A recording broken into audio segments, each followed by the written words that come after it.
Welcome to life line. ఈ రోజు TV news స్టూడియోలో ఉన్నారు doctor AM Reddy from AM Reddy autism centre. ఈ రోజు లైఫ్ లైన్ లో మనం డిస్కస్ చేయబోతున్నాం ఆటిజం అండ్ ఏడీహెచ్డీ గురించి డిస్కస్ చేయబోతున్నాం. మీరు కూడా సార్తో మాట్లాడాలనుకుంటే టీవీ నైన్ స్క్రీన్ మీద డిస్ప్లే అవుతున్న నెంబర్స్కి కాల్ చేసి డాక్టర్ ఏఎం రెడ్డి గారితో మాట్లాడి ఏఎం రెడ్డి ఆటిజం సెంటర్కి సంబంధించి అలాగే అపాయింట్మెంట్ కూడా తీసుకోవచ్చు, మీ డౌట్స్ క్లారిఫై చేసుకోవచ్చు.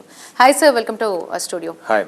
చాలా బిజీగా ఉన్నారు, ఎన్నో అవార్డులు రివార్డులు పొందుతూ జనాల్లో కొత్త ఉత్తేజాన్ని నింపుతూ వాళ్ళ పిల్లల హెల్త్ పట్ల చాలా కేర్ తీసుకుంటూ చాలామంది లైఫ్ చేంజ్ చేస్తున్నారు. మీరు మీ సలహాలు సూచనలు ఇవాళ మాకు చాలా అవసరం సార్. ఎస్పెషల్గా మాట్లాడుకుంటే ఆటిజం గురించి మాట్లాడుకుంటే చాలామంది పిల్లల సంఖ్య ఎక్కువైపోయింది, ఆటిజంతో సఫర్ అవుతున్న పిల్లల సంఖ్య.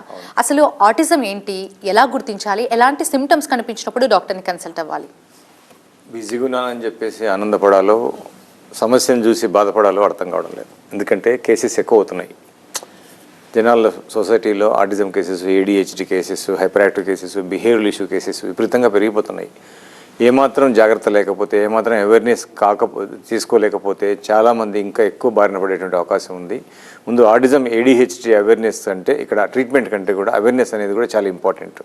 ఎందుకంటే కనుక prevention is better than cure. ముందు జాగ్రత్త కనుక మనం తీసుకోగలిగితే, అంటే తల్లిదండ్రుల యొక్క ఆరోగ్య పరిస్థితులు కానివ్వండి, ఏదైనా ప్రెగ్నెన్సీలో డిస్టర్బెన్సెస్ కానివ్వండి, మనం ముందు జాగ్రత్త తీసుకోగలిగితే ఇవన్నీ కూడా మనం ప్రివెన్షన్ చేయవచ్చు.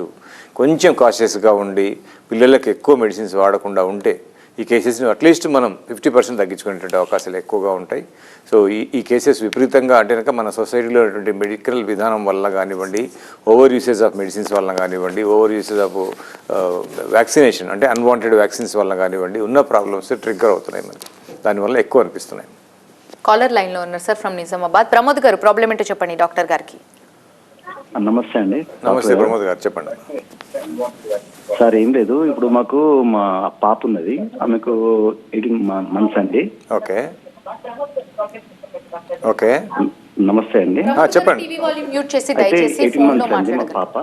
టీవీ తగ్గించి పాప ఏంటంటే ఆమె పేరు ఒకటి పిలిచిన వాళ్ళకి అది ఓకే కొంచెం ఇబ్బందికరంగా ఉన్నది. కొంచెం ఆమె ఒకటే పని కంటిన్యూ చేస్తుంటది ఏదైనా కానీ.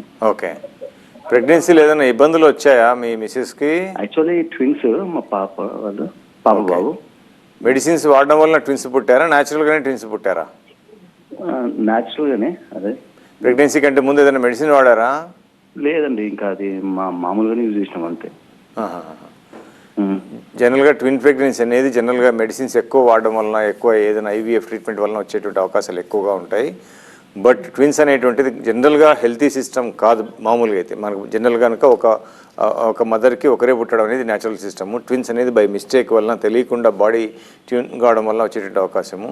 సో ఇప్పుడు పాప విషయానికి వస్తే 18 months కాబట్టి మీరు ఓన్లీ ఏ మెడిసిన్స్ వాడకుండా అబ్జర్వేషన్ పీరియడ్ ఇది మీకు. అంటే ఇప్పుడే ఆటిజం వస్తుందని చెప్పడానికి లేదు, but there are the chances ఉంటాయి. అంటే ఏదైనా మదర్కి హెల్త్ డిస్టర్బెన్సెస్, ప్రెగ్నెన్సీ, ఇవన్నీ కూడా ఒక క్లినికల్ హెల్త్ హిస్టరీలో కనుక మనం గమనించగలిగితే కనుక ఛాన్సెస్ ఉన్నాయా లేవా అని క్లియర్ కట్గా చెప్పవచ్చు. అంటే కనుక ఇక్కడ హిస్టరీ అనేది అవసరం. మదర్ యొక్క హిస్టరీ కానివ్వండి, మీ యొక్క హిస్టరీ కానివ్వండి, ఈ 18 monthsలో పాప యొక్క పాస్ట్ హెల్త్ హిస్టరీ కానివ్వండి, ఇవన్నీ మనం చూసి ఛాన్సెస్ ఏమైనా ఉన్నాయా అనేటువంటి విషయంలో ఖచ్చితంగా మనం కేస్ టేకింగ్ అనాలిసిస్ ద్వారా చెప్పవచ్చు. ఇప్పటికైతే భయపడాల్సిన అవసరం లేదు, కొంచెం వెయిట్ చేయండి ఇంకా. అంటే కనుక మీరు దాన్ని డిస్టర్బ్ చేయొద్దు. అంటే కనుక ఏమాత్రం డౌట్ ఉన్నా సరే, ఏమాత్రం ఛాన్సెస్ ఉన్నా సరే, ఎక్కువ వ్యాక్సిన్స్ వాడడం వల్ల, ఎక్కువ యాంటీబయాటిక్ వాడడం వల్ల, ఎక్కువ క్రీమ్స్ వాడడం వల్ల బాడీకి మన సిస్టాన్ని డిస్టర్బ్ చేయడం వల్ల ఇవన్నీ కలిపి సిస్టాన్ని డిస్టర్బ్ చేస్తాయి. ఆ ఇమ్యూన్ సిస్టమ్ డిస్టర్బ్ చేసే కొద్దీ ప్రాబ్లం డబల్ ట్రిపుల్ అవుతుంటాయి. సో అక్కడ మీరు జాగ్రత్తగా ఉండగలిగితే అట్లీస్ట్ ఉన్న పొజిషన్లోనే ఉంటుంది. ఒకసారి క్లినిక్ తీసుకొని రాగలిగితే జస్ట్ అనాలిసిస్ చేసుకొని వెళ్ళిపోవచ్చు మీరు. ఎస్, గుంటూరు నుంచి మరో కాలర్ లైన్లో ఉన్నారండి. శివరామకృష్ణ గారు, ప్రాబ్లం ఏంటో చెప్పండి డాక్టర్ గారికి. నమస్తే అండి. నమస్తే, చెప్పండి శివరామకృష్ణ గారు. మా తమ్ముడు కొడుకు హైదరాబాద్ లో ఉంటాడండి. ఓకే. అతనికి ఆర్టిజం ఉంది. వయసు ఎంత బాబుది? వయసు వచ్చి 9 ఏళ్ళు అండి ఇప్పుడు. Okay okay. అయితే ఇప్పుడు వాడు మాట్లాడతాం కానీ చెప్తే వింటాడు, అన్ని చేస్తాడు. కాకపోతే బట్ అల్లరి కొంచెం ఎక్కువ ఉంటుంది. ఓకే, ఇప్పుడు రెస్పాండ్ అవుతున్నాడు. అంటే ఇంతకుముందు 4-5 years బ్యాక్ ఇప్పటికి బెటర్ ఉంది. బెటర్. అప్పుడైతే నుంచునేవాడు కాదు. కాకపోతే కనీసం నుంచోమంటే భయపడతా ఉండేవాడు. అదే. నడక నేర్చుకోమంటే నేర్చుకునేవాడు తక్కువ. అదే. సో జనరల్గా చిన్నపిల్లలకు ఏజ్ ఫస్ట్ అంటే కనుక కొంచెం మైల్డ్ ఆటిజం కేసెస్ అన్నీ కూడా ఆర్ మోడరేట్ యాజమ్ కేసెస్ అన్ని కూడా కొంచెం ఏజ్ పెరిగే కొద్దీ కొన్ని కేసెస్లో బెటర్ జరిగేటువంటి అవకాశాలు ఉంటాయి. అంటే ఇంకా సెల్ఫ్ ఇమ్యూనిటీ, మన ఇమ్యూన్ సిస్టమ్ డిస్టర్బ్ చేయకపోతే సెల్ఫ్ ఇమ్యునైజేషన్ ద్వారా సో కొంచెం బెటర్మెంట్ వచ్చే అవకాశాలు ఉంటాయి. బట్ స్టిల్ ఆ బాబుకి హైపర్ యాక్టివ్ ఉంది, బాడీ కంట్రోల్ సిస్టమ్ సరిగా లేదు కాబట్టి, అంటే మైండ్ కంట్రోల్లో బాడీ ఉండదు కాబట్టి ఈ యొక్క హైపర్ యాక్టివ్ కూడా ఇక్కడ డేంజర్ విషయానికి తీసుకోవచ్చు. ఇవన్నీ కూడా మనం అంటే కనుక ఇప్పుడు ఉన్నటువంటి బాబుకి మీరు చెప్పే విధానాన్ని బట్టి ADHD ప్రాబ్లం ఉండొచ్చు, ఆర్డిజం నుంచి బాబు ADHDలోకి వచ్చిండొచ్చు. సో వీటినంతటికి కూడా హోమియోపతి అనేది ఒక మంచి మెడిసిన్. సో 9 years యాక్చువల్గా ఏజ్ ఎక్కువైంది, బట్ అయినా సరే హైపర్ యాక్టివ్ని కానివ్వండి, ఆ యొక్క రెస్ట్లెస్నెస్ని కానివ్వండి, ఆ యొక్క బిహేవియర్ ప్రాబ్లమ్ని కానివ్వండి పూర్తిగా తీసేయడం అనేది చాలా మంచి విషయము. సో హోమియోపతి చికిత్సలో దీనికి అద్భుతంగా మెడిసిన్స్ ఉన్నాయి. జనరల్గా 12 years వరకు మనం అంటే కనుక సెకండరీ సెక్సువల్ హార్మోన్స్ వరకు బాడీలో మైండ్ అండ్ బాడీ అనేది గ్రో అవుతూనే ఉంటుంది. సో అంతవరకు ఇవన్నీ చేసుకోవడానికి ఎక్కువ ఆప్షన్స్ ఉంటాయి. 12 years తర్వాత మనం బెటర్ చేసుకొచ్చేమో కానీ ఇటువంటివి ట్రీట్ చేసుకోలేము. ఏమాత్రం హైపర్ యాక్టివిటీ మన బాడీలో ఉన్నా సరే రేపొద్దున అలాగే పర్మనెంట్గా స్టోర్ అయ్యే అవకాశం ఉంటుంది. ఏమాత్రం అటెన్షన్ ప్రాబ్లం ఉన్నా సరే అది కూడా ఉండేటువంటి అవకాశం ఉంటుంది. కాబట్టి దయచేసి ఈ టైంలో అయినా సరే మీరు హోమియోపతి చికిత్స తీసుకుంటే ఉన్న దోషాన్ని కూడా పూర్తిగా తీసేసుకోవచ్చు. ఎస్ డాక్టర్ గారు, ఇనిషియల్ డేస్లో ఆటిజం వచ్చేప్పుడు ఎలా గుర్తించాలంటారు పేరెంట్స్? లైక్ ఇనిషియల్ సైన్స్ అంటే ఏం చెప్తారు? లైక్ ఆటిజం సిమ్టమ్స్ ఇవి అని పేరెంట్స్ ఎలా ఐడెంటిఫై చేయాలి? జనరల్గా ఆటిజంకు, ADHDకి, హైపర్ యాక్టివ్కు ఇన్వెస్టిగేషన్స్ ఉండవు. ఓన్లీ క్లినికల్ డయాగ్నోసిసే ఉంటుంది. క్లినికల్ డయాగ్నోసిస్ అంటే కనుక బాబుని కానీ పాపను కానీ చూసినప్పుడు మనకు రెస్పాండ్ కాకపోతే, ప్రతిస్పందించకపోతే, అంటే మన మెంటల్ కమ్యూనికేషన్ సరిగా లేకపోతే సో కంపల్సరీ ఏదో ప్రాబ్లం ఉంది. సో జనరల్గా అంటే కనుక కమ్యూనికేషన్ కనుక బాగుంది, మనకు ఇష్టం వచ్చినప్పుడు చూస్తున్నారు, లేదా మనం వచ్చినప్పుడు గమనిస్తున్నారు, మనం చూస్తే హ్యాపీగా ఫీల్ అవుతున్నారు, లేదా మనం చూస్తే భయపడుతున్నారు అనేటువంటి విషయం కనుక ఉండగలిగితే సో వీళ్ళకేం లేదు కాన్సన్ట్రేషన్ అంటే ఇంకా ఏకాగ్రత లోపం ఉంది అనుకొని రెస్ట్లెస్నెస్ ఎక్కువగా ఉంటే దీన్ని మనం ADHD కానీ హైపర్ యాక్టివ్ కానీ ఆటిజం కూడా గమనించేటువంటి అవకాశాలు ఉంటుంది. ఇక్కడ మెయిన్ రెస్ట్లెస్నెస్ ఆటిజంలో one of the key factor is the restless అంటే ఏంటంటే ఒక స్థిమితంగా లేకపోవడం, బాడీ అండ్ మైండ్ అనేది ఒక కుదుట లేకపోవడం, ఒక స్థిరత్వంలో ఉండకపోవడం అనేది, ఆల్వేస్ చేంజింగ్ మూవింగ్ కండిషన్స్కు వెళ్ళడం అనేది that is the basic system of the autism. ADHD hyper యాక్టివ్కి బేసిక్ సిస్టమ్. ఈ హైపర్ యాక్టివ్ నుంచి అది ADHD డెవలప్ కావచ్చు, ఈ హైపర్ యాక్టివ్ నుంచి అది ఆటిజంగా మారిపోవచ్చు. సో ఈ యొక్క హైపర్ యాక్టివ్ కనుక లేకపోతే ఈ ఆటిజం ADHD అనేది ఛాన్సే లేదు రావడానికి. సో అక్కడ మనం గమనించాలి. ఈవెన్ కడుపులో ఉన్నప్పుడు కూడా ఎక్కువ కికింగ్స్, ఎక్కువ కాళ్ళతో కొట్టడము బాబు కనుక చేశాడనుకోండి, సో అక్కడే రెస్ట్లెస్నెస్ మొదలైంది అనేటువంటిది కూడా మనం ఒక సైన్గా మనం గుర్తించవచ్చు. ఇవన్నీ కూడా మనకు క్లినికల్ డయాగ్నోసిస్లో ఈజీగా అర్థమవుతాయి. సో ఏమాత్రం రెస్ట్లెస్నెస్ ఎక్కువగా ఉండి, బిహేవియర్ ఇష్యూస్ ఎక్కువగా ఉండి, మా బాబు రాత్రిపూట విపరీతంగా ఏడుస్తున్నాడు, సో రాత్రి అయ్యేసరికి ఎక్కువ అల్లరి అవుతున్నాడు, సో కోపం ఎక్కువ అవుతుంది, బిహేవియర్ ఇష్యూస్ కూడా ఇక్కడ మనకు ట్రిగ్గర్ చేసేటువంటి అవకాశాలు ఉంటాయి. డాక్టర్ గారు, జనరల్గా ప్రెగ్నెన్సీగా ఉన్నప్పుడు మీరు అన్నట్టుగా కిక్ చేస్తే రెస్ట్లెస్ అని మీరు అంటున్నారు, బట్ కొంతమంది మూమెంట్స్ లేకపోయినా టెన్షన్ పడడం, మూమెంట్స్ ఉంటే చాలా యాక్టివ్గా ఉన్నట్టు ఇలా అనుకుంటుంటారు డాక్టర్ గారు. మూమెంట్స్ ఉండాలి, బట్ ఒకేషనల్ మూమెంట్స్ ఉండాలి. అప్పుడప్పుడు కదలడం అనేది కామన్. బట్ ఎక్కువ కాళ్ళతో మొన్న ఒక పేషెంట్ వచ్చారు, అసలు నాకు మా బాబు కాళ్ళతో కొట్టేది పక్కోళ్ళు కూడా సెన్స్ చేసేవాళ్ళు, పక్కోళ్ళు కూడా వినేవాళ్ళు, అంత విజిబుల్గా వచ్చేది నాకు. సో అంటే కనుక ప్రాబ్లం అక్కడే మొదలైంది. అంటే కనుక రెస్ట్లెస్నెస్ అనేది ఎక్కువ రొటేషన్స్, ఎక్కువ మూమెంట్స్ తోటి అక్కడే మొదలైంది. సో అక్కడ కూడా మనం గమనించాలి. ఇవన్నీ కూడా క్లినికల్గా మనం గమనించాల్సింది. అంటే కనుక మూమెంట్ ఉండడం వేరు, ఎక్కువ మూమెంట్ ఉండడం వేరు. అన్వాంటెడ్ అంటే ఇంకా బాగా కొంచెం ఆ రెస్ట్లెస్నెస్ అనేది మనం గమనించవచ్చు. సో కదలకపోవడం అనేది మళ్ళీ హైపో యాక్టివ్ కిందకి వస్తుంది. అది మనం స్కానింగ్ ద్వారా కానీ లేదా డాక్టర్ని కలిసి ద్వారా మనం అక్కడ డయాగ్నోస్ అంటే కనుక ఇక్కడ మూమెంట్స్ అనేటువంటివి మన 9 monthsకి ఎన్ని మూమెంట్స్ ఉండాలో అవన్నీ కరెక్ట్గా ఉండాలి. 3 monthsలో ఏ మూమెంట్స్ ఉండాలి, 6 monthsలో ఏ మూమెంట్స్ ఉండాలి, 9 months ఇవన్నీ కూడా మన బాడీ అనేది ఒక మ్యాథమెటికల్ క్యాలిక్యులేషన్స్లో మూవ్ అవుతుంటుంది. సో ఇక్కడ మనకి గమనించాల్సింది వస్తుంది. మూవ్స్ ఎక్కువ ఉన్నాయంటే కనుక దెర్ ఈజ్ అ డౌట్ అని కూడా ఖచ్చితంగా చెప్పవచ్చు. అసలు కాలర్ లైన్లో ఉన్న డాక్టర్ గారు కాల్ తీసుకుందాం ఫ్రమ్ హైదరాబాద్. కృష్ణ గారు, ప్రాబ్లం ఏంటో చెప్పండి డాక్టర్ గారికి. హలో నమస్కారం సార్. నమస్తే, చెప్పండి కృష్ణ గారు. అయితే యాక్చువల్లీ నాకు 7 monthsకే బాబు పుట్టాడండి. ఎప్పుడు పుట్టాడు? 7 monthsకే ప్రీమెచ్యూర్. ఓకే. బాబు అయితే ఏమైందంటే మామూలు చెప్తుంటే వింటాడు, కానీ ఏదైనా కోపం మీద ఇట్లా ఎక్కువ సీరియస్ అయినా అనుకో షేక్ అవుతుంటాడు, మనిషి షేక్ అయ్యి. ఇప్పుడు ఎంత ఉంది ఏజ్? ఎంత ఇప్పుడు బాబుది? ఇప్పుడు 12 years sir. 2 years? 12 years. 12 years. Okay. అయితే ఎప్పుడైనా వింటాడు కానీ ఒక షేక్ అవుతాడు మనిషి అని ఇట్లా. అదేలే, ఎందుకని అర్థం కావట్లేదు. చెప్పింది ఈ ఆటలు, పబ్జీలు, మిగతా విషయాలన్నీ బాగానే ఉంటాడా బాబు? మంచిగా ఉంటాడు సార్. మోస్ట్లీ ఏమి ఉండకపోవచ్చు, బిహేవియర్ ప్రాబ్లం ఉంటే ఉండొచ్చు, అంతేగాని మిగతా దాని విషయంలో ఏముండదు. ఎందుకంటే ప్రిమెచ్యూర్ బేబీ పుట్టారు అంటే కనుక సంథింగ్ ఏదైనా ఇంటర్నల్గా మదర్ యొక్క హెల్త్ డిస్టర్బెన్స్ కానివ్వండి, ఫాదర్ యొక్క హెల్త్ డిస్టర్బెన్సెస్ వల్ల వాళ్ళు ముందే అంటే కనుక ప్రిమెచ్యూర్గా డెలివరీ అయ్యేటువంటి అవకాశాలు జనరల్గా ఉంటాయి. ప్రిమెచ్యూర్ అనేది జరగకూడదు, బట్ జరిగింది తట్టుకున్నాడంటే కనుక జనరల్గా ఒక్కోసారి జెనెటికల్గా స్ట్రాంగ్ ఉండడం వల్ల కూడా అవి తట్టుకొని బాగానే బెటర్ అవుతారు. బట్ ఇవన్నీ కూడా బిహేవియర్ ఇష్యూస్ అయి ఉండొచ్చు. ఒకవేళ ఒకసారి ఈజ్ అనేటువంటి టెస్ట్ అంటే కనుక తీయగలిగితే దాంట్లో ఏమైనా చేంజెస్ ఉన్నాయా, అసలు ఇది వాంటెడ్గా చేస్తున్నాడా లేకపోతే కనుక చేంజెస్ వల్ల చేస్తున్నాడా అనేటువంటిది ముందు కన్ఫర్మ్ చేసుకోవాలి. ఆ తర్వాత ఏదైనా వాంటెడ్గా చేయగలిగితే బిహేవియర్ ఇష్యూ కిందకి వెళ్ళిపోతుంది, లేదా ఈజర్ ప్రాబ్లం ఉంటే ఇది న్యూరలాజికల్ ప్రాబ్లంగా వెళ్ళిపోతుంది. దీన్ని బేస్ చేసుకొని మనం హోమియోపతిలో ట్రీట్ చేయొచ్చు. Yes sir. డాక్టర్ గారు మీరు ఎప్పుడు చెప్తుంటారు డాక్టర్ గారు, లైక్ 6 months నుంచే బేబీస్కి వాళ్ళకి ఆటిజం ఉందా, ADHD ఉందా లేదా గుర్తుపట్టొచ్చు అంటారు. ఉక్కు చెప్తున్నప్పటి నుంచి మాటలు కానీ, నిలబడటం కానీ, పాకడం కానీ, ఇలా రకరకాలుగా ఇంట్లో పెద్దవాళ్ళు అబ్జర్వ్ చేయాలని మీరు చెప్తుంటారు డాక్టర్ గారు. కానీ రీజన్స్ విషయానికి వచ్చేసరికి యాంటీబయాటిక్ కూడా ఒక రీజన్ అని జనాలు ఎందుకు తెలుసుకోలేకపోతున్నారంటారు? అంటే యాంటీబయాటిక్ వల్ల ఏమవుతుందంటే కనుక చిన్నపిల్లల్లో ఈ మైక్రోబ్స్ పెద్దలలో కూడా మైక్రోబ్స్ అనేటువంటి హెల్తీ మైక్రోబ్స్ అనేది మన బాడీలో 99% ఉంటుంది. 1% ఇన్ఫెక్షన్ ఉంటుంది. ఆ 1% ఇన్ఫెక్షన్ కోసము 99% మైక్రోబ్స్ని మనం యాంటీబయాటిక్ వల్ల కిల్ చేస్తున్నాం. సో దానివల్ల ఇమ్యూన్ సిస్టమ్ అలోన్ అయిపోయి వీక్ అయిపోయి ఆ సపోర్టింగ్ సిస్టమ్ లేకపోవడం వల్ల నెక్స్ట్ ప్రాబ్లంకి రెడీ కావడము, ప్లస్ ఉన్న ప్రాబ్లం సప్రెస్ కావడము. ఎందుకంటే కనుక చాలా కేసెస్లో నేను చూస్తున్నాను, 99% కేసెస్లో మా బాబు 1 year వరకు బాగున్నాడు. 1 year తర్వాత ఎప్పుడైతే మేము మెడిసిన్స్ ఇచ్చామో ఆ తర్వాత ఎవ్రీ 2 monthsకి ప్రాబ్లం వస్తుంది. ఈ స్టోరీ అనేది ప్రతి చిన్నపిల్లల్లో కనిపించేటువంటి అవకాశం ఉంది. ఆ ఫస్ట్ టైం చేసేటువంటి మిస్టేక్ వల్ల బాడీలో ఇన్ఫెక్షన్ అనేది లోపల స్టోర్ అయిపోయి మళ్ళీ నెక్స్ట్ లెవెల్కి అదే తయారవుతుంది ఇన్ఫెక్షన్. సో అందుకే యాంటీబయాటిక్ ఫస్ట్ టైం కనుక వాడకపోతే మన బాడీ యొక్క ఇమ్యూన్ సిస్టమ్ దానికి ఇన్ఫెక్షన్ తగ్గట్టుగా అగెనిస్ట్గా మన ఇమ్యూన్ సిస్టమ్ స్ట్రాంగ్ అయిపోయి సెకండ్ టైం రెడీ అవుతుంది. అంటే కనుక మన ఇమ్యూన్ సిస్టమ్ను స్ట్రాంగ్ చేసుకోవడము, మన ఇమ్యూన్ సిస్టమ్ను పదును పెట్టుకోవడం అనేది ఇక్కడ ఇంపార్టెంట్ అవుతుంది. ఇన్ఫెక్షన్స్ రావద్దని ఎప్పుడు అనుకోవద్దు. ఎప్పుడైతే ఇన్ఫెక్షన్స్ వస్తుంటాయో మన బాడీ కనుక ఏ మెడిసిన్స్ వాడకపోతే దానికి అగెనిస్ట్గా స్ట్రాంగ్గా ఇమ్యూన్ సిస్టమ్ బెటర్ అవుతుంది. బట్ ఎప్పుడైతే మెడిసిన్స్ మొదలు పెడతామో ఆ ఇమ్యూన్ సిస్టమ్కు ఛాన్సే ఉండదు కాబట్టి అందుకే పదే జలుబు రావడము, పదే మోషన్స్ కావడము, పదే దాహం ఎక్కువ ఉండడము, ఇవన్నీ కూడా ఒక గట్ ఇష్యూస్ కింద మనం కన్సిడర్ చేయవచ్చు. సో చాలా కాంప్లికేషన్స్ మనకి ఒక లాంగ్ డ్యామేజ్లో మన బాడీ వెళ్ళిపెట్టే అవకాశం ఉంటుంది. జనరల్గా పెడియాట్రిషియన్స్ చాలామంది యాంటీబయాటిక్ అసలు ఎవరు రాయరు.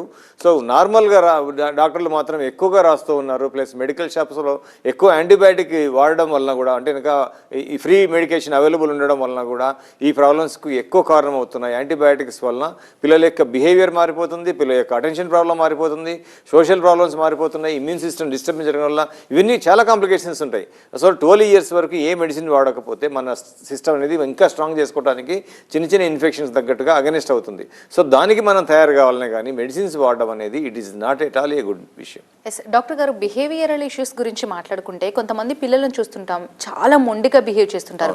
కొన్నిటికి ఒకసారి 100 సార్లు అడిగినా కొన్నిసార్లు ఆన్సర్ చెప్పరు, కొన్నిసార్లు అసందర్భోచితంగా కూడా మాట్లాడుతూనే ఉంటుంటారు. ఇలాంటి పిల్లలకి నిజంగా ADHD ఆటిజం ఉందనుకోవచ్చా? అసలు ఇక్కడ బిహేవియర్ విషయానికి వస్తే ఒక చిన్న విషయం చెప్తాను. బిహేవియర్ అంటే ఏంటి? తల్లిదండ్రుల నుంచి వచ్చేటువంటి ఒక జెనెటికల్ నేచర్ అది. సో తండ్రికి ఏదైనా కోపం ఉందనుకోండి, కొంచెం కోపం రావచ్చు. తల్లికి ఏదైనా బాగా సెన్సిటివ్ ఉందనుకోండి, కొంచెం కోపం రావచ్చు. ఏడుపు ఎక్కువ ఉంది, ఏదో ఏ బిహేవియర్ అయితే ఉంటుందో అన్నీ కూడా జెనెటికల్గా మనకు ట్రాన్స్ఫార్మ్ అవుతాయి. బట్ ఈ బిహేవియర్స్ అన్నీ కూడా మెడిసిన్స్ వాడి డిస్టర్బ్ చేయడం వల్ల డబల్ త్రిబుల్ అవుతాయి. అంటే కనుక విపరీతమైనటువంటి కోపానికి వెళ్ళిపోతారు, విపరీతమైనటువంటి భయానికి వెళ్ళిపోతారు, విపరీతమైనటువంటి సెన్సిటివ్కి వెళ్ళిపోతారు. ఇవన్నీ కూడా అంటే కనుక ప్రతి ఒక్క బిహేవియర్ అనేది ఆ విపరీతమైన కండిషన్లోకి వెళ్ళిపోవడం వల్ల వీళ్ళకి బిహేవియర్ ప్రాబ్లమ్స్ వస్తాయి. ఒరిజినల్ బిహేవియర్ అనేది తల్లిదండ్రుల నుంచి కానివ్వండి, మన 4 parents కానివ్వండి, మన క్యారీ ఫార్వర్డ్ అవుతుంది. బట్ ఇది కంట్రోల్లో ఉంటుంది, మనకు కొంచెం ఉండొచ్చు. బట్ ఈ ఒరిజినల్ బిహేవియర్ ట్రిగ్గర్ కావడం వల్ల, డిస్టర్బ్ చేయడం వల్ల డబల్ త్రిబుల్ కావడం అనేది జరుగుతుంది. అందుకే మెడిసిన్స్ వల్ల బిహేవియర్ ప్రాబ్లమ్స్ చాలా వరకు డెవలప్ అవుతాయి. మా బాబు అంతవరకు కాముగా ఉన్నాడు సార్, ఎప్పుడైతే మెడిసిన్స్ వాడామో ఆ తర్వాత ఇరిటేషన్ మొదలైంది, కోపం మొదలైంది, కాన్స్టిపేషన్ మొదలైంది, మూడ్ చేంజ్ అయిపోయినాయి, స్టడీ పైన ఫోకస్ తగ్గిపోయింది. ఇవన్నీ కూడా మనకు కనిపించేటువంటి గమనించేవి. అందుకే మెడిసిన్స్ వాడకపోతే కనుక చాలా వరకు మన ఆరోగ్యాన్ని, పిల్లల ఆరోగ్యాన్ని మనం హెల్తీగా ఉంచుతాం. భవిష్యత్తులో వచ్చే ప్రాబ్లమ్స్ కూడా తట్టుకునే కెపాసిటీ పెరుగుతుంది. కాలర్ లైన్లో ఉన్నారు సార్ ఫ్రమ్ వైజాగ్. భాస్కరమ్మ గారు, ప్రాబ్లం ఏంటో చెప్పండి డాక్టర్ గారికి. హలో, నమస్కారం సార్. నమస్తే భాస్కరమ్మ గారు, చెప్పండి అమ్మా. అదే మా బాబు ఇప్పుడు 21 సంవత్సరం, ఏప్రిల్కి 22 వస్తుంది సార్. ఓకే. వాడు చిన్నప్పటి నుంచి ఎవ్వరితోని కలవడం లేదు సార్. వాడు ఎవ్వరితోని కలవడు. ఎంత పిసరు ఎవరైనా మాట అన్నారంటే జీవితాంతం మనసులో ఉంచుకుని అలా తింటూనే ఉంటాడు. ఒక రూమ్ లో ఉంటాడు. వాడు అంతటి వాడు మా ఇద్దరితోని తల్లిదండ్రులతో కలుస్తాడు అంతే. అది కూడా చదువులో కూడా వెనకబడిపోతున్నాడు సార్. మాట్లాడతాడు మాటలన్నీ బాగా? మాటలంటే నలుగురితో మాట్లాడు, మా ఇద్దరితోని బాగా, అంటే పురాణాల కోసం ఎక్కువ మాట్లాడతాడు కానీ చదువు కోసం శ్రద్ధ పెట్టడం లేదు సార్. ఓకే, ఖచ్చితంగా ఈ బాబుకి ఏ ప్రాబ్లం లేదు, ఓన్లీ బిహేవియర్ ప్రాబ్లం ఉంది. అతి సున్నితత్వం ఉండడం వల్ల, మొహమాట ఉండడం వల్ల, షైనెస్ ఫీల్ కావడం వల్ల, లేదా ఇంకా సెన్సిటివిటీ అంటే ఇంకా కొందరు ఉంటారు మనసులో అదే పెట్టుకొని ఏదైనా ఒక చిన్న విషయానికి దానికి పెద్ద ప్లాన్ చేసుకొని రేపొద్దున చేసే పనులన్నీ కూడా ఆ ప్లాన్ తోటి వాళ్ళు అడ్డం ఇచ్చుకుంటారు. ఇవన్నీ కూడా మనం మెడిసిన్ అంటే ఇంకా ఇంట్రావర్టెడ్నెస్ వేరు, సెన్సిటివిటీ వేరు, అంటే ఇంకా సున్నితంగా ఉండడం వేరు. ఇవన్నీ కూడా మనం హోమియోపతి ద్వారా బెటర్ చేసుకోవచ్చు. కాన్స్టిట్యూషనల్ ట్రీట్మెంట్ అనేది హోమియోపతిలో ఉంటుంది. అంటే ఇంకా కాన్స్టిట్యూషన్ మనం ట్రీట్ చేయడం వల్ల మెంటల్గా ఫిజికల్గా హుషార్ కండిషన్కి వస్తాడు. అన్ని విషయాలు అంటే ఇంకా మరీ అంటే ఇంకా ఇంట్రావర్టెడ్నెస్ అనేది ఇంట్లో తల్లికో తండ్రికో ఉండొచ్చు.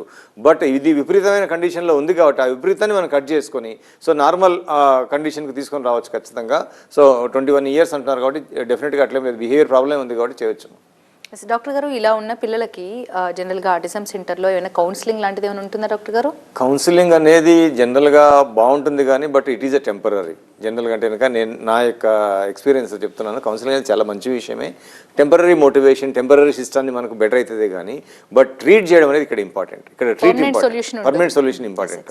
సో నా కేసెస్ చాలా మంది ఉంటారు అంటే కౌన్సిలింగ్ ద్వారా బెటర్ చేయొచ్చు కదా అంటారు. కౌన్సిలింగ్ అనేది ఓన్లీ మనకు టెంపరీగా మేబీ ఎప్పుడు ఇస్తే కనుక అప్పుడు కౌన్సిల్ అవుతారు, బెటర్ అవుతారు. బట్ ట్రీట్ ఎవరు చేసేది, ఆ ప్రాబ్లమ్ని కంట్రోల్ ఎవరు చేసేది, ఆ ప్రాబ్లమ్ని పర్మనెంట్గా బెటర్ చేసేది ఇక్కడ ఇంపార్టెంట్ అవుతుంది.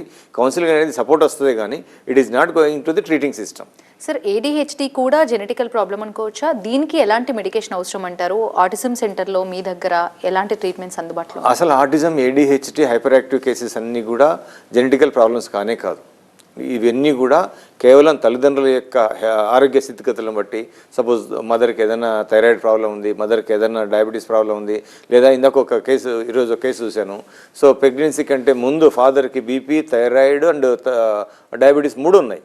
సో దాని తర్వాత బాబుకి ఏమవుతుంది, ఇవన్నీ కూడా హైపర్ యాక్టివ్ కండిషన్లోకి, ADHD కండిషన్లోకి, లేదంటే అటెన్షన్ డెఫిషియన్సీ, ఆటిజం కండిషన్లోకి మారేటువంటి అవకాశాలు ఉంటాయి. కాబట్టి ఈ స్పెమ్ క్వాలిటీ ఎప్పుడైతే డిస్టర్బ్ అవుతుందో, ఓమ్ క్వాలిటీ ఎప్పుడైతే డిస్టర్బ్ అవుతుందో తల్లిదండ్రుల యొక్క ఆరోగ్య స్థితిగతులను బట్టి ఆ తర్వాత ఇవన్నీ డెవలప్ అయ్యేటువంటి అవకాశాలు ఉంటాయి. కొందరు పిల్లలు మా బాబుకి మా ఇంట్లో అన్ని ప్రాబ్లమ్స్ ఉంటే మా బాబు బాగుండవచ్చు. కొన్ని జెనెటిక్ అండ్ కాన్స్టిట్యూషన్స్ మాత్రం వాళ్ళు సస్టైనబిలిటీ ఎక్కువ ఉంటుంది కాబట్టి వాళ్ళకు బెటర్ అయ్యేటువంటి అవకాశం ఉంటుంది. కాబట్టి అన్ని విషయాలు చాలా కేసెస్లో ఈ మన హెల్త్ కండిషన్స్ని మనం కాపాడుకోలేకపోతే ఈ యొక్క ప్రాబ్లమ్స్, న్యూరలాజికల్ డిజార్డర్స్ వస్తాయి. ఇవి జెనెటికల్గా కానే కాదు, జెనెటిక్ సంబంధం లేదు. ADHD కూడా జెనెటికల్గా కానే కాదు. స్కాలర్ లైన్లో ఉన్నారు సార్ ఫ్రమ్ తిరుపతి. రామాంజనేయులు గారు, ప్రాబ్లం ఏంటో చెప్పండి డాక్టర్ గారికి. సార్, మా అబ్బాయి, ఓకే, మా మనవడు హైపర్ గా ఉంటాడు. వయసు ఎంత బాబుది? బాబు ఇప్పుడు 10 years completed sir. Okay, hyper అంటే ఎట్లా? ఎప్పుడు ఏదో ఒక యాక్టివిటీస్ చేస్తానే ఉంటాడు. ఓకే ఓకే, చేయొద్దన్న పని ఖచ్చితంగా చేస్తాడు. చిన్నప్పటి నుంచి ఏదైనా హెల్త్ ప్రాబ్లమ్స్ ఉన్నాయా బాబుకి? ఏదైనా హెల్త్ మెడిసిన్స్ ఏం వాడారా? ప్రాబ్లమ్స్ లేదు సార్. ఆమె ప్రెగ్నెన్సీగా ఉన్నప్పుడు వాళ్ళ మదరు వాళ్ళ ఫాదరు దూరంగా ఉన్నాను. ఓకే ఓకే, అదొక్కటే ప్రాబ్లము. ఓకే, తర్వాత 30 years 40 years వాళ్ళలాగా బిహేవ్ చేస్తాడు. ఓకే ఓకే, సబ్జెక్ట్ వచ్చి నీకు ఎంత లోతుగా అయినా సరే ఒకేసారి గుర్తుపట్టేస్తాడు. అదేలేండి. చిన్నప్పటి నుంచి ఏదైనా మెడిసిన్స్ వాడారా బాబుకి? జలుబు మోషన్స్ కోసం ఏమి వాడలేదు సార్. Very good. హైపరు తర్వాత ఈ మామూలుగా చేస్తారు కదా పోలేలు గీలేలు, అవి మాత్రం వేపించాము. అదేలేండి. మా మనవడు హైదరాబాద్ లో ఉంటారు వాళ్ళు. అది హైపర్ యాక్టివ్ని ఖచ్చితంగా ట్రీట్ చేయవచ్చు, ఈజీగా ట్రీట్ చేయవచ్చు. కంపల్సరీ మీకు 3 to 6 monthsలోనే బాబు బాగున్నాడు. ఇంతకుముందు అంటే ఇంకా రెస్ట్లెస్నెస్ అంటారు దాన్ని. అంటే ఒక స్టేబుల్ కండిషన్ లేకపోవడం వల్ల, ఒక స్థిరత్వం లేకపోవడం వల్ల, మైండ్ యొక్క కంట్రోల్లో బాడీ లేకపోవడం వల్ల ఒక హైపర్ యాక్టివ్ కండిషన్కి వస్తుంది. యాక్టివ్గా ఉండడం వేరు, హైపర్ యాక్టివ్గా ఉండడం వేరు. ఒక రెస్ట్లెస్నెస్ కండిషన్ మనం హైపర్ యాక్టివ్గా గమనించవచ్చు. వీటిని ఈజీగా ట్రీట్ చేయవచ్చు. అసలు మనకు ఎక్కువ టైం కూడా పట్టదు. ఇమీడియట్గా మీకు ఇంప్రూవ్మెంట్ కనిపిస్తూనే ఉంటుంది. కంపల్సరీ హోమియోపతిలో చికిత్స తీసుకోవడం వల్ల 100% ఈ కేసెస్ని బెటర్ చేసుకోవచ్చు. డాక్టర్ గారు, ఇందాక మనం డిస్కస్ చేసుకున్నట్టుగా చాలా వరకు కూడా చాలామంది లేడీస్ ఇన్ఫర్టిలిటీ ప్రాబ్లమ్స్ వచ్చి IVFకి వెళ్ళి IUIకి వెళ్ళి ఆ ట్రీట్మెంట్స్ అని తీసుకున్న తర్వాత ప్రెగ్నెన్సీ కన్ఫర్మ్ అయ్యి అయితే ఇద్దరు కవల పిల్లలు లేదంటే నార్మల్గా అయినా ఇలాంటి కేసెస్ ఎక్కువగా చూస్తుంటారు. ఆ మెడికేషన్ ఇంపాక్ట్ అనేది పిల్లలపై పడే అవకాశం ఉంటుందా? ఖచ్చితంగా. Medicated, it is not a natural pregnancy. Some natural pregnancy కాదు, మెడికేటెడ్ ప్రెగ్నెన్సీ కిందకి వస్తుంది. సో మెడిసిన్స్ పుష్ చేయడం వల్ల, మెడిసిన్స్ వాడడం వల్ల, సో ఈ పొల్యూటెడ్ ఓవం ఓవులేషన్ జరిగే అవకాశం ఉంటుంది, డిస్టర్బ్డ్ ఓవులేషన్ జరిగేటువంటి అవకాశం ఉంటుంది. సో రేపు పొద్దున కంపల్సరీ ఏంటి కనుక ఈ యొక్క హైపర్ యాక్టివ్ కండిషన్ రావచ్చు, లేదంటే కనుక ADHD రావచ్చు, లేదంటే ఆటిజం రావచ్చు. ఈ మూడిట్లలో ఏది వస్తుంది అనేది జెనెటికల్గా వాళ్ళ యొక్క కాన్స్టిట్యూషన్ ఏ డెవలప్ అవుతుందో దాన్ని బట్టి అంటే కనుక డిస్టర్బ్డ్ ప్రెగ్నెన్సీ కాబట్టి మెడిసిన్స్ తోటి డిస్టర్బ్ అయింది కాబట్టి సో డెఫినెట్గా ఇటువంటి అవకాశాలు ఎక్కువగా ఉంటాయి. న్యాచురల్ ప్రెగ్నెన్సీలో ఇటువంటి అవకాశాలు ఉండవు. అసలు నేను తీసుకునే కేసెస్లో ప్రతి కేసెస్లో ఒకసారి కేస్ హిస్టరీ తీసుకుంటే న్యాచురల్గా మొత్తం ఉంది అంటే కనుక ఛాన్సే లేదు రావడానికి 100% చెప్పవచ్చు. బట్ ఆ రూట్ కాజ్ అనేది ప్రతి కేసులో ఫైండ్ అవుట్ చేయవచ్చు. ఆ రూట్ కాజ్ని బేస్ చేసుకుని మనం ట్రీట్ చేయగలిగితే ఈ కేసెస్ అన్ని కూడా బెటర్ చేయవచ్చు. థ్యాంక్ యూ డాక్టర్ గారు, థ్యాంక్స్ ఫర్ బీయింగ్ హియర్. ఇది వాటి లైఫ్ లైన్. చూస్తూనే ఉండండి TV9.